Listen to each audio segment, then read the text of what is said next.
I felt like I was on top of the world when Veronica said yes. After 3 years together, I knew she was the one I wanted to spend my life with. Everything felt perfect. From how she laughed at my corny jokes to the way she held my hand as we walked side by side. Life just felt complete with her. I couldn't picture a future without her in it. We jumped into wedding plans right away. Veronica took charge of most of the details, and I didn't mind.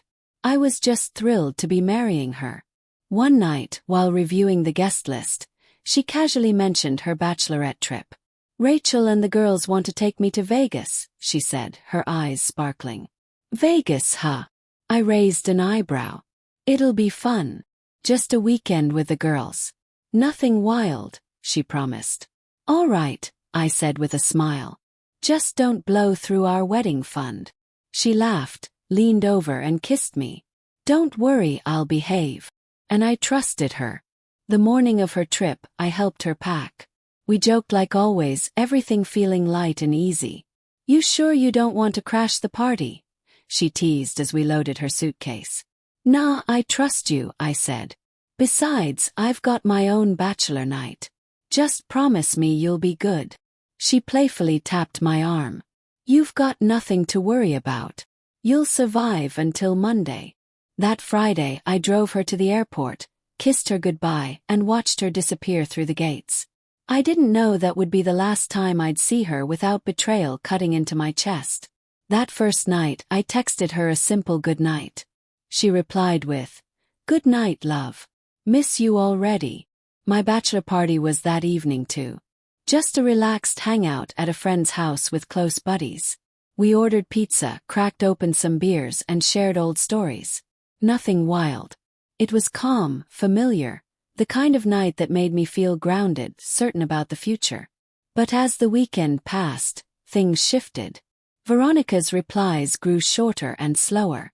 Calls went unanswered, with excuses hours later. I told myself she was just caught up in the Vegas chaos, but a heavy feeling began forming inside me. Then late Sunday night my phone buzzed. It was Rachel, one of her bridesmaids. "Dave," she whispered, her tone uneasy. "I need to tell you something." "What's wrong?" I asked. "Is everything okay?" "Not really. Something happened. Veronica cheated on you." My chest tightened. "That can't be true," I said. "I saw it," Rachel answered. "She met 2 guys at a club. They were drinking, dancing. One thing led to another. I tried to stop her, but she wouldn't listen." Silence. My voice was gone. "I'm sorry," Rachel said softly. "I just thought you should know." I ended the call, hands shaking. Every excuse, every missed call, it all clicked. The next morning I couldn't hold back. Called her. After a few rings she answered, groggy. "Hey Dave. It's early. What's up? We need to talk." "About what?" she asked lightly. "Rachel told me what happened," I said, trying to steady myself. Silence followed. Long, heavy silence. "Did you cheat on me, Veronica?" I asked, my voice low but sharp. "Tell me the truth." "Yes," she whispered, her voice breaking. "I was drunk. I made a terrible mistake." "A mistake?" Snap. "We're about to get married, and you slept with 2 guys. How is that a mistake?" "I don't know what to say," she sobbed. "I'm sorry. I love you, Dave. Please, I didn't mean to hurt you." "You made a choice," I said, my anger building. "You weren't thinking of me at all." "I know," she cried harder. "I hate myself. I'll do anything to make this right." "You can't fix this," I told her. "The wedding is off." "What? You're ending it over this?" she begged. "I told you I was drunk. It didn't mean anything." "You slept with 2 guys, Veronica," I shouted. "How is that nothing?" "I just wanted to do something wild before marriage," she admitted, calmer now. "It was about me, not you. But I love you. I didn't think you'd ever find out." "So, if Rachel hadn't told me, you'd just pretend like nothing happened?" I asked angrily. "I didn't want to hurt you," she whispered again. "It's over," I said. "Don't come back here." I hung up before she could reply. She kept calling non-stop, but I ignored her. I couldn't take more lies. When she returned from Vegas, she showed up anyway. I was sitting in the living room when she walked in. "Dave," she said softly, setting her bag down. "Can we talk? Why are you here? I told you not to come." She sat across from me, hands trembling in her lap. "I'm so sorry," she said. "I don't know how I let it happen. Love you. I want to fix this." "How do you fix betrayal, Veronica?" asked hollowly. "You broke my heart." "I'll do anything," she pleaded. "Counseling, therapy, whatever it takes." "There's nothing you can do," I said flatly. "The trust is gone."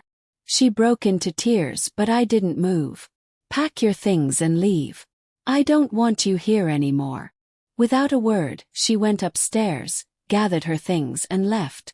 After that, I just sat in the silence she left behind. It was crushing, and the weight of everything hit me hard. The hardest part came next, calling everyone to cancel the wedding. Friends, family, everyone who had been waiting for the big day. Each call felt like a punch in the chest.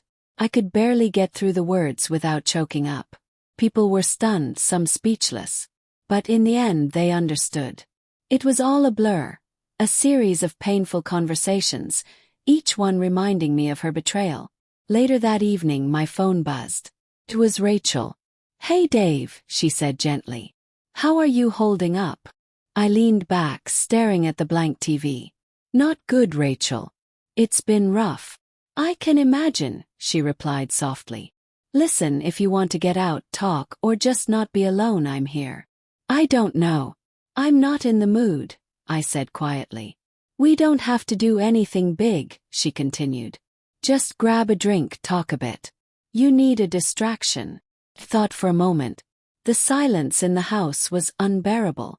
"Yeah, maybe that's not such a bad idea," I said quietly. "Great.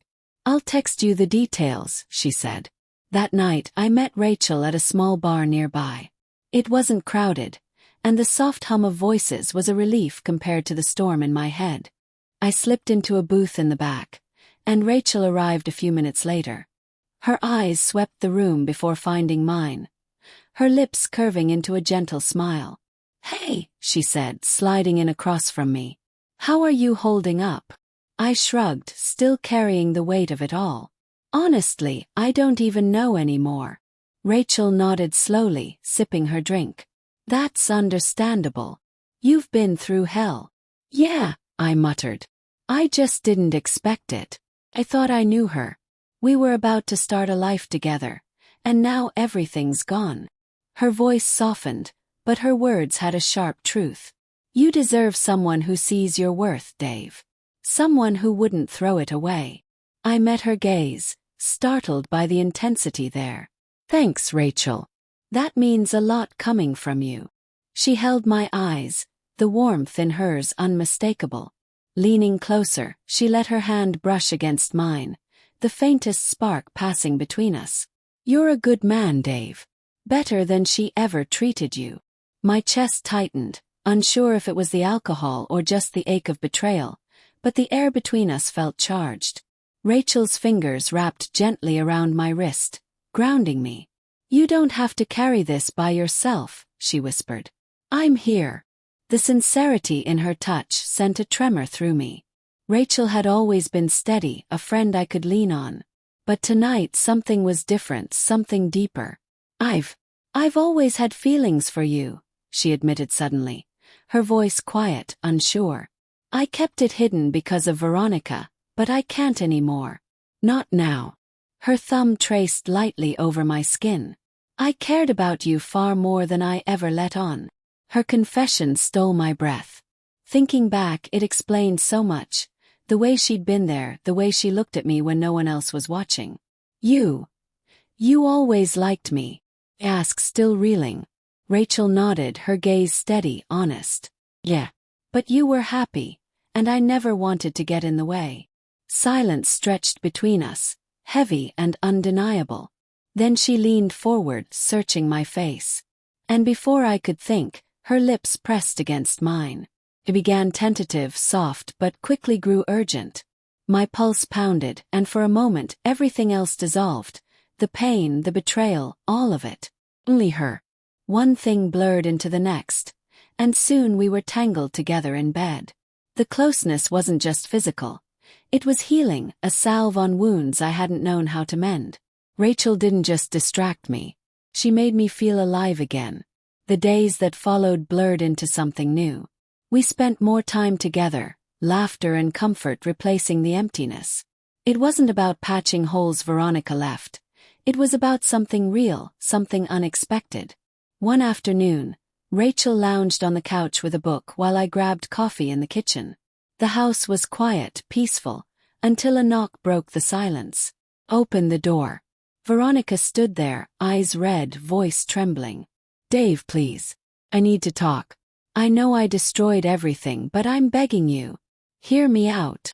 I froze, stunned to see her again. But when I glanced back, Rachel was standing in the living room, her expression unreadable. Veronica's gaze followed mine. The second she saw Rachel, her voice sharpened. You're with her. I tried to stay calm, but she stepped forward, anger flaring. You really think she can just take my place? Rachel's voice was steady, almost cutting.